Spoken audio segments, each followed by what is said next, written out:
everyone, and welcome back. This is going to be one of the most difficult sessions, given that this is the post-lunch session. We have a really esteemed panel, and we will make sure that we keep you engaged, but there are a couple of things actually coming in the way. One is, of course, the lunch, the amazing lunch that we all had. And of course, I think the room is also a little chilled, so if someone could just do something about that, that will be really helpful. We have a really interesting topic that we are here to discuss, and this is about equity as the core, DEI in advancing DEI in the modern workplaces. So a couple of things actually, just to set the context right before we start the discussion, is a few terms in the topic that really excited me. One is about advancing. And as we say advancing DEI, it means that we are starting with the pretext of this being a journey, this being a continuum. The business case for DEI is already explained, discussed empty number of times, so we really don't need to go into the business case for DEI. But how are we advancing? How are organizations advancing? And where are we in this journey of DEI is an interesting topic. I think while we've scratched the surface a little more, and while we all in our organizations have programs, initiatives already in place, but there are miles to go before we sleep. And I think there is some time when all these discussions become redundant and our roles become invalid because we've already become a really mutually inclusive, diverse society. So, diversity in my mind is as natural as possible. Human diversity exists, and add to it the various societal and other vulnerable factors to it, it becomes more and more natural. What is more important and what is at the core is equity, and that's what we will hear and understand from our esteemed panel. As we talk of diversity, equity, inclusion, it's very rightly said that diversity is a fact. It's natural. It's equity and inclusion that becomes a choice and action for organizations to follow. We've done a lot of work, but when will be a day when we don't really have to celebrate Women's Day because that becomes 365 days in a year? Or when will we have the time when we don't need a Pride Day to celebrate, LGBTQ+? There's a long distance that we need to cover.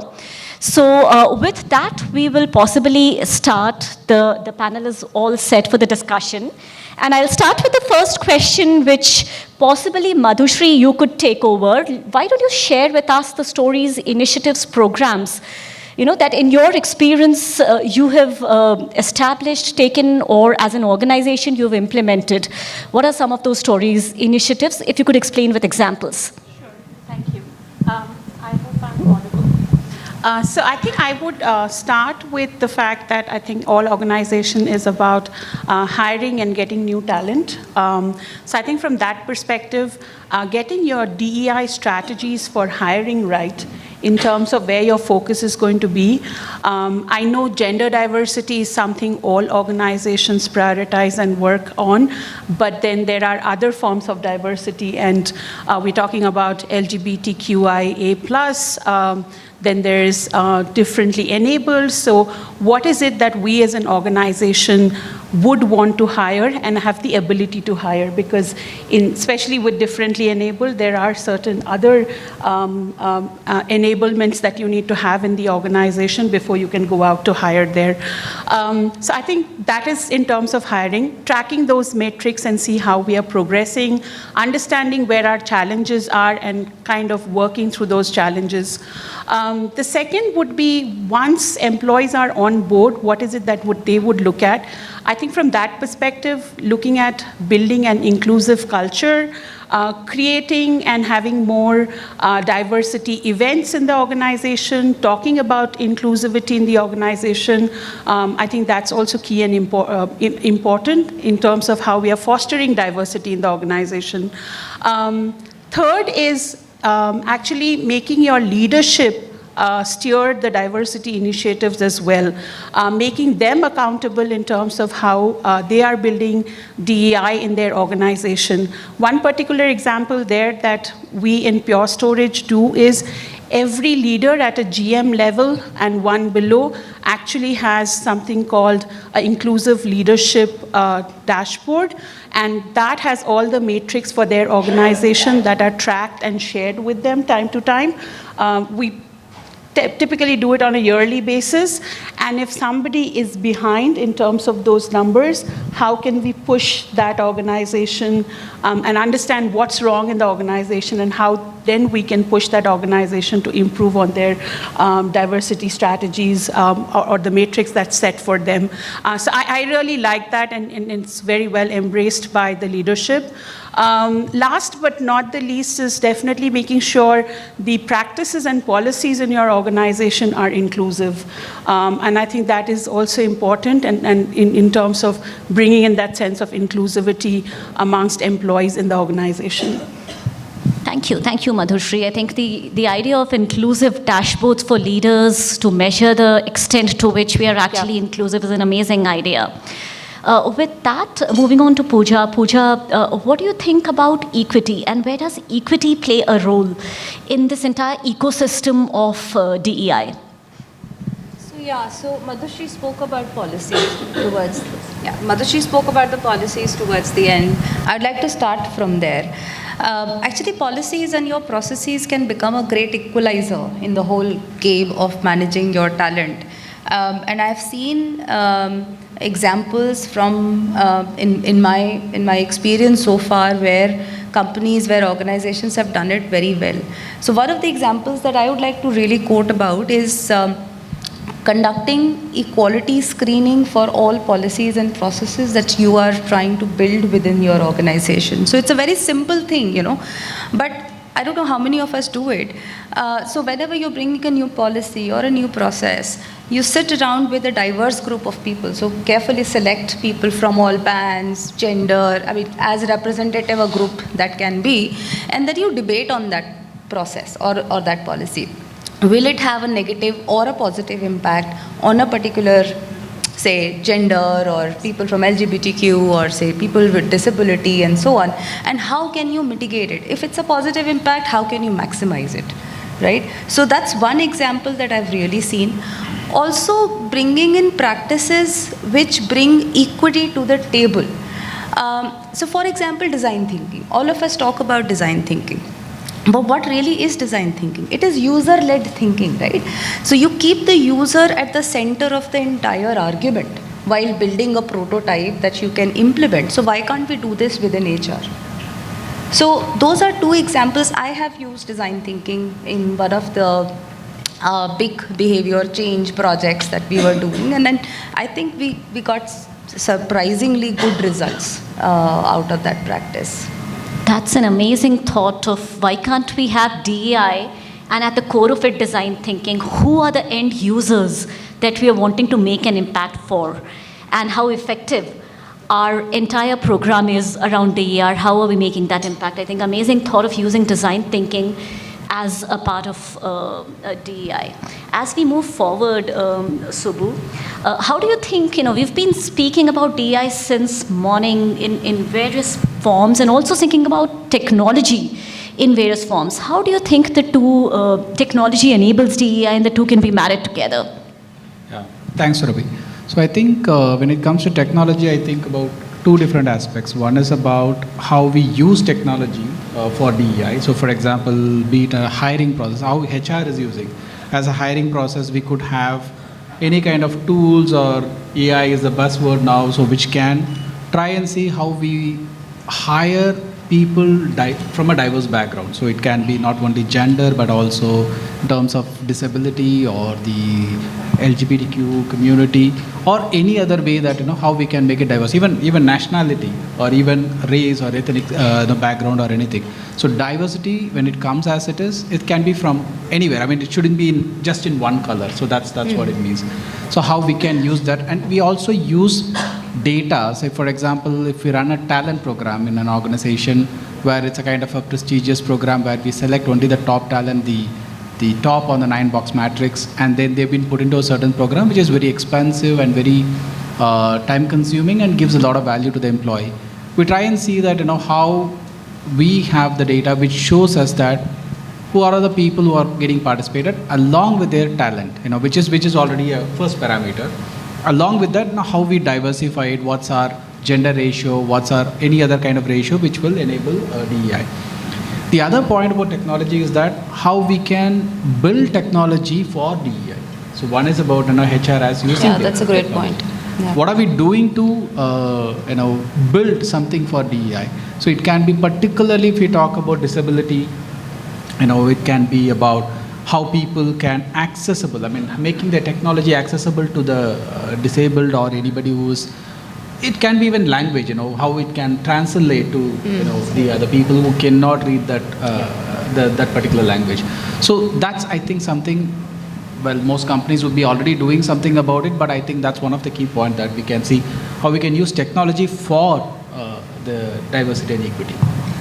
Absolutely. And just to add, given the modern workforce that we have, the global population that we have cutting across geographical boundaries, I think technology also becomes a good collaboration point for us. We could leverage technology for communicating, collaborating with such diverse populations overall.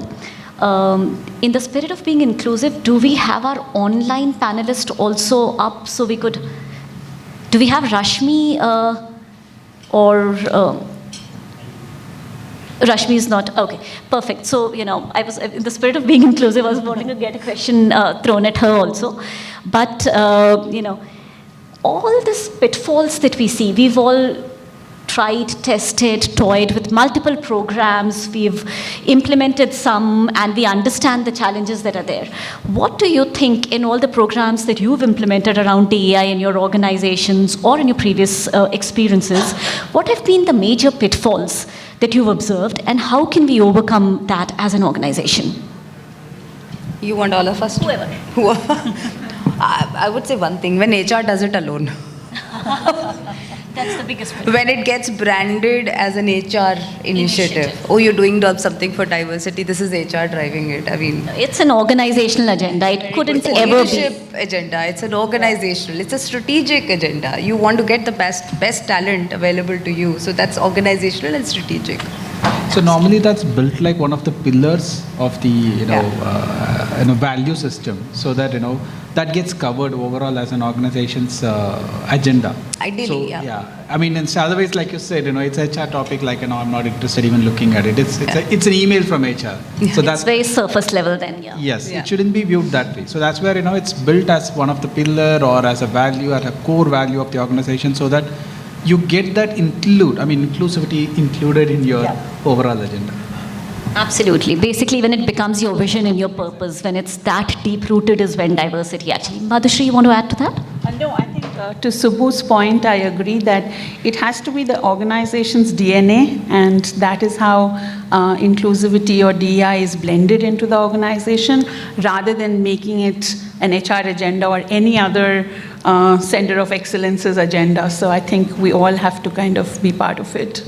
Also, sometimes when you dive into starting DEI initiatives without having a solid strategy or something, some visioning around it being done, I think that's something that is best avoided. Because then that becomes a tick the box exercise rather than aligning it with the DNA, with the vision and purpose of the organization. So when you just start doing it without having a strategy behind it, I think that's best to be avoided. Always ask yourself, why are we doing this? Why should we do this? What will it bring to the table? How will it help the business? Absolutely. I think the question is about the pitfall, right? As I think most of the time, or many a times, it's seen only as a gender diversity. That's one of the biggest pitfalls. And that too binary. Only man and woman. Yes. What about the other genders? So it starts as basic as that. Of which, to be very, very crude and clear about the truth, it's seen as only about women.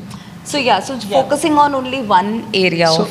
that's a viewpoint or a perspective for many. So as an organization, how do we set that agenda very clearly to say that it's not about gender alone? I mean, gender is one of the key points. Yeah. Secondly, it's not about gender alone, and also it's not about just one gender alone. So that's where we need to make it very, very clear to the people and the organization so that we set a narrative, we set an agenda, we keep it as a pillar and core value, so people understand. And also have forums like this within the organization, social media platform within the organization to clarify people that why we do what we do. Absolutely. I also feel that, many of us ourselves do not know the biases that we carry in our mind. And just to start with an example, I took one of the tests, an HBR test, which was on diversity and diversity around career, to say, based on my responses, how aligned is my thinking towards women being more family-centered and men being more career-centered. And finally, we have Rashmi. Hi, Rashmi. Women being more career-centered, and that in itself, I was completely oblivious of the fact that I also have unconscious biasness towards thinking that women are less career-oriented and men are more career-oriented. So at times, even the leaders sitting there, no matter even if they are driving DEI agenda, may have unconscious biases. And that is when we get Rashmi into the discussion. Rashmi, your thoughts on what are the key challenges that organizations face when our programs are more token and not really giving the desired impact? Good afternoon, everyone. You can hear me well, right? Yeah, very well. Okay, great. First of all, apologies for being late. My system didn't give me the right time to join here, so apologies for that. But I already heard about DNI being an HR strategy. So, of course, that is the biggest pitfall that we should avoid. What I also feel is that a lot of times DNI gets looked upon as a softer aspect in the entire scheme of organization, right? While business and product deliveries will have a very focused delivery approach and a project management mindset, DNI often fails at that, right? And I feel having a project management approach to DNI, setting the metrics, establishing metrics, holding people accountable, having that RACI metrics to it, doing quarterly reviews, tracking KPIs, presenting to leadership when we have an executive visit, presenting to the leadership on what has been our achievements, where are we in terms of metrics, the hard numbers, and most important, budgeting, right? People don't budget a lot of DNI efforts. It takes a lot of effort and lots of money to, move the needle in some of our initiatives.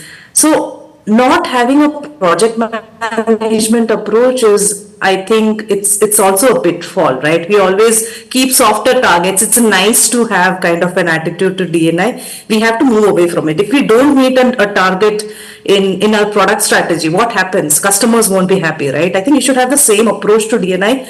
Really have those metrics and KPIs defined and accountability defined. I think only then we can really bring in that business case to DNI and showcase results. Once we showcase results, I think any of the business will be happy to have DNI strategy included in their business strategy. So we should really start showing the results in numbers, in data, and to achieve that, having that project management mindset is what we have to have. A lot of times we fail at that.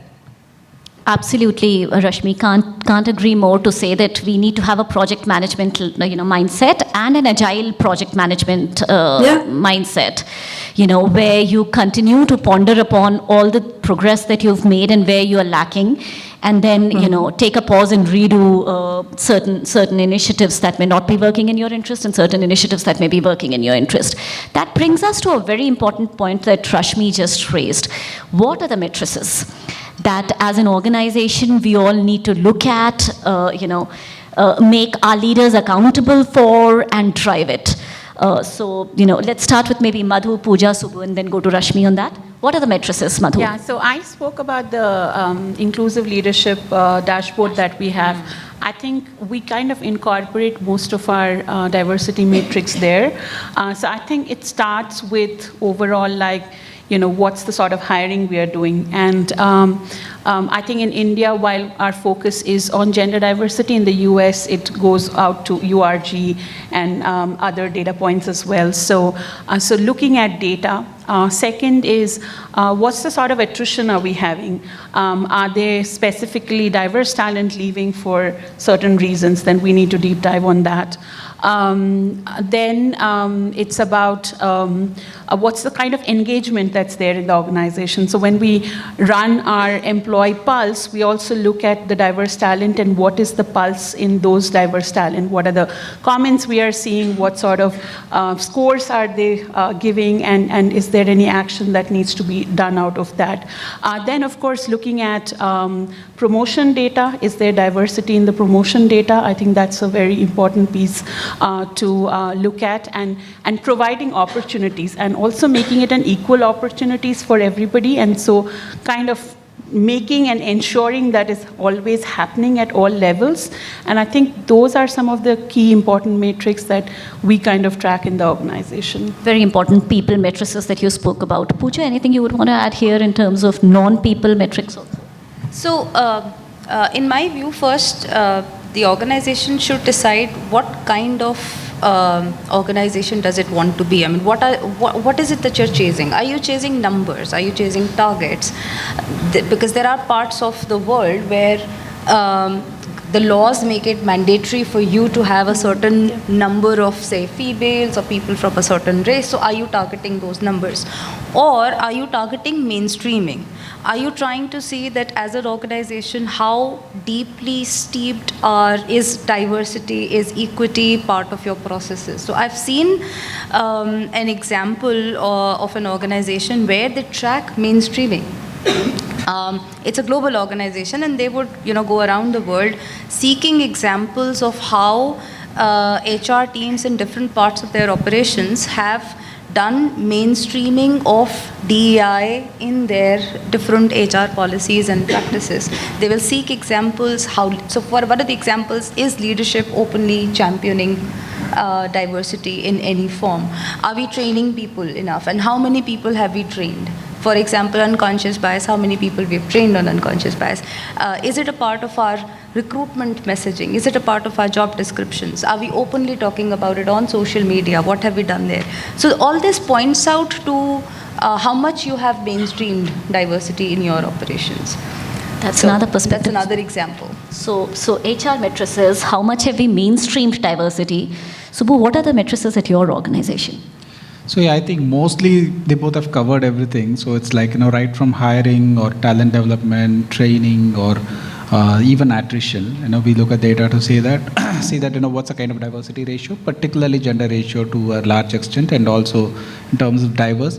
But where the countries, we are an European company, so where we have a lot of Europeans working. So it's like in those countries, when, like she said, it's very difficult, if you have a law, if you have a regulation, you're definitely not going to go beyond that. Yeah. But I think beyond we as an organization, for our own employees, we can also think about influencing these policies into our extended ecosystem, like our vendors or like anybody who provides service to us. Like, for example, even why we can think about having our security services, employing transgenders. Yes. Who can be better support for women than a transgender. So it's like, but I don't know like how many organizations really do, or the security companies really do. Many organizations were doing it, by the way. Doing Many organizations doing it. I think that's some of the ideas, or kind of, that advantages we can give it to our extended ecosystem, so that, they try to implement it. It's a kind of, we become a kind of a cheerleader to promote, as an organization, we promote certain values which get extended to other organizations. Beautiful. So we spoke about HR matrices, mainstreaming. We also spoke about how success is when we extend it beyond our ecosystem to our suppliers, to our customers, to our vendors, our partners. Rashmi, what is a success measure for you with respect to DEI? So, Surbhi, I would say, I will feel my connection to DNI is through my manager and my team. Right, that's my first connection to DNI. If I'm feeling belonged in the organization, my first point of contact is my manager and my peers, my team members. So some of the questions in SAP that we include in our annual people survey or a bi-monthly people survey is that, do you feel belonged in your team? Do you think that your team you have equal opportunities? Is your manager openly discussing a in your? So these are some of the questions that we ask our employees every year, twice, to see that how is the inclusion ratio in the team.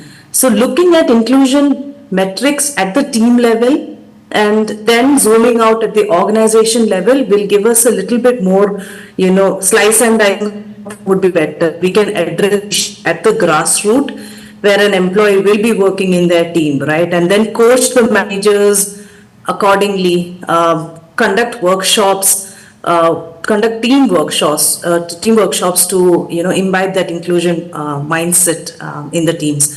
So, that would be interesting to look at, and we do with SAP.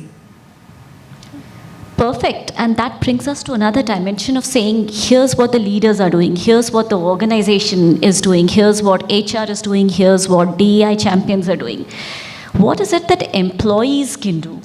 So, I as an employee, as a manager, as a function head, as a leader, what is it that I can do? What is the importance of ERGs and how effective are these ERGs in the current day DEI agenda?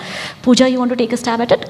Sure. So, ERGs are very critical to build communities, have the right conversations going, have let people network, and also I think it sends out a message that there is safe space for people to come in, talk about issues that matter, and talk about it with confidence and in confidence. So in StoneX, we have different ERGs.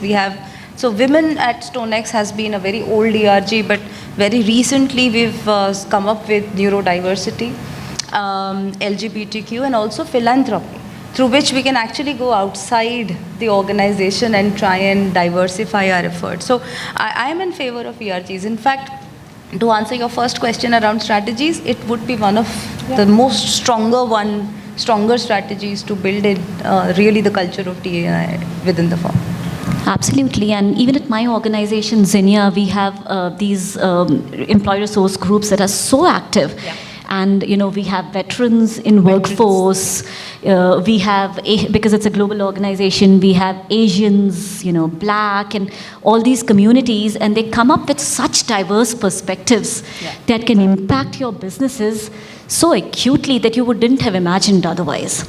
So, Rashmi, you want to add to ERGs and how they contribute towards the success of organizations? Absolutely. ERGs are absolutely important, right? They are again, if I may say, even a metrics, right? How many ERGs does the organization have? How many kinds of ERGs? How many members in each of the ERGs? How active are these ERGs in the community or in the organization? Is another metrics that we can definitely look at, right? And I think it would be impossible for a DNI team, a team of 5-6 people, to be strategizing everything and executing it, right? I mean, we will fall short. We won't be listening to feedback. We won't be listening to the voices on the ground. So the biggest impact of ERGs is really to, bring in that by the people, for the people approach in the organization, right? And ERGs are run by the employees. So they know best what works for them, what are the latest topics discussed.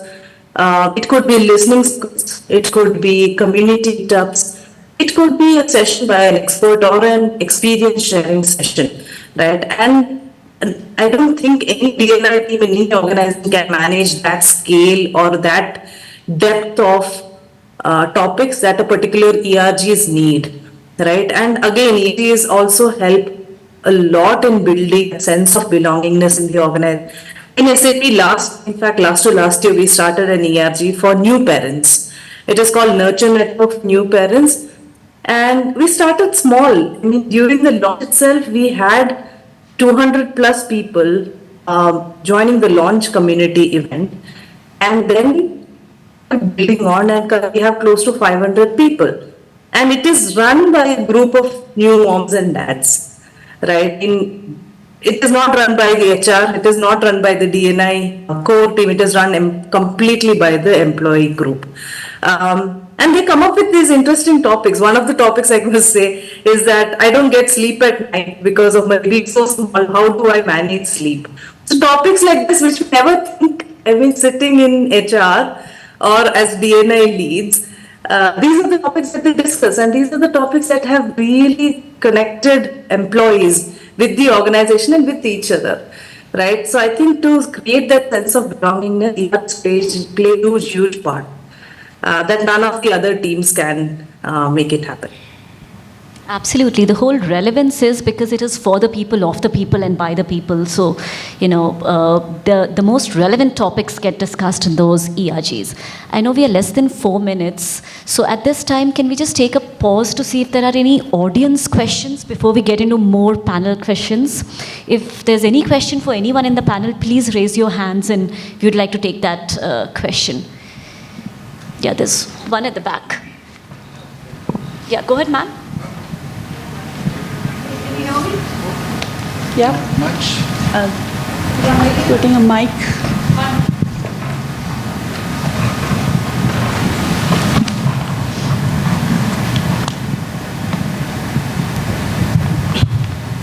Hi, this is Varsha.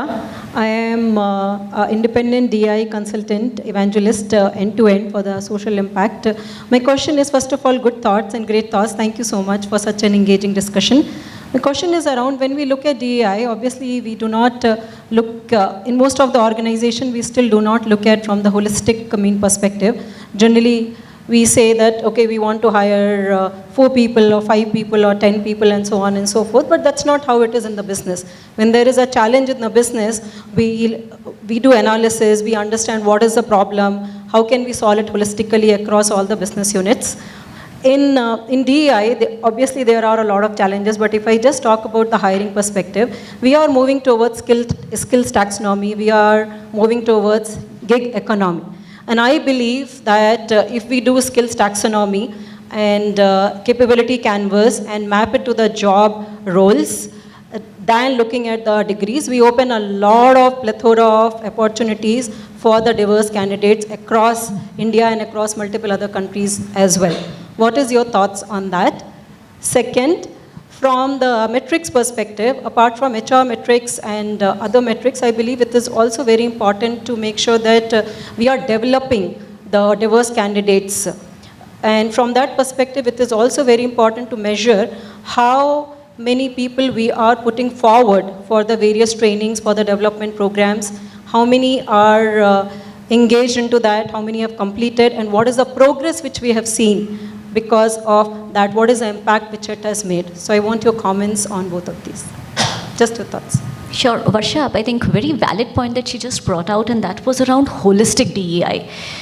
She very rightly said that, most of us are at the surface saying, how many people are we hiring, how diverse is the pool that we are hiring, or how many people are we training, but the whole ecosystem of diversity, from creating the awareness to hiring people, to empowering them, to embedding DEI in your entire ecosystem, to making sure that it is success, that's the entire ecosystem possibly that she's actually talking about. So, who out of you would want to take the hiring question that she just put forward to say skill taxonomy and things that we are doing around that? If that was one of the core focuses, how does that completely change the DEI perspective? And just to kickstart the discussion, Varsha, I think definitely one of the core reasons is that this expands the talent pool tremendously. So if we go a little beyond, just our set of job description and the parameters that we put there to say, okay, we are extending it beyond to say the entire pool, the entire skill taxonomy is our talent pool. We go beyond just the set of people that we are looking at. So completely aligned to saying that it is the wider talent pool through DEI that we could target than just looking at a job description and taking that as the base. Your thoughts on how we could expand it? completely agree. It depends on you in human resources. How do you define your catchment area, and where do you put boundaries in it, or are there no boundaries in it at all? So, are you able to reach out to specific groups which wouldn't have otherwise, applied or seen your job description or your skills taxonomy? Are you trying to find alternate channels of recruiting and hiring? Are we building partnerships outside our organizations with specific organizations that work with diverse people?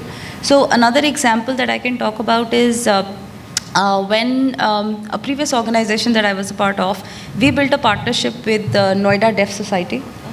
And we picked up interns from Noida Deaf Society, people with speech and hearing issues. We ended up retaining out of 6, 2 of them because of their performance and their good work.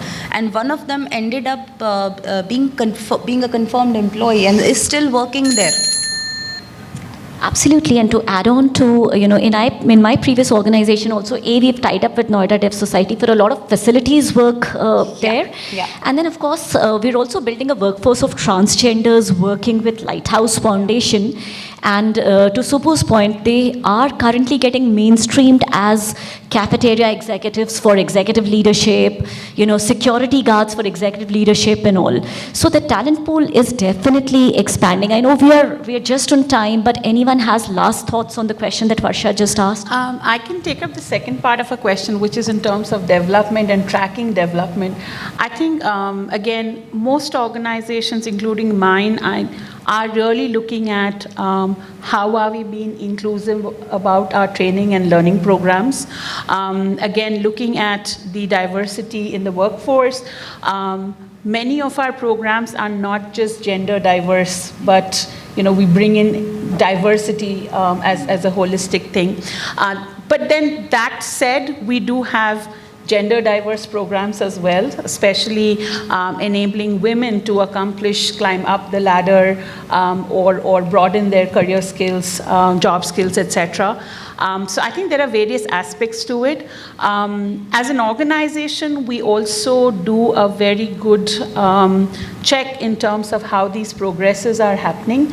Either there are conversations that the managers are having with the employees to talk about those progresses, and then if anybody is being looked at for leadership positions or mobility positions, I think those are some things that we talk about when we are discussing talent with our leadership in terms of our talent review, etc. So those are some things that we continue to do so that it's not just one-off process, there's continuity in terms of what's happening.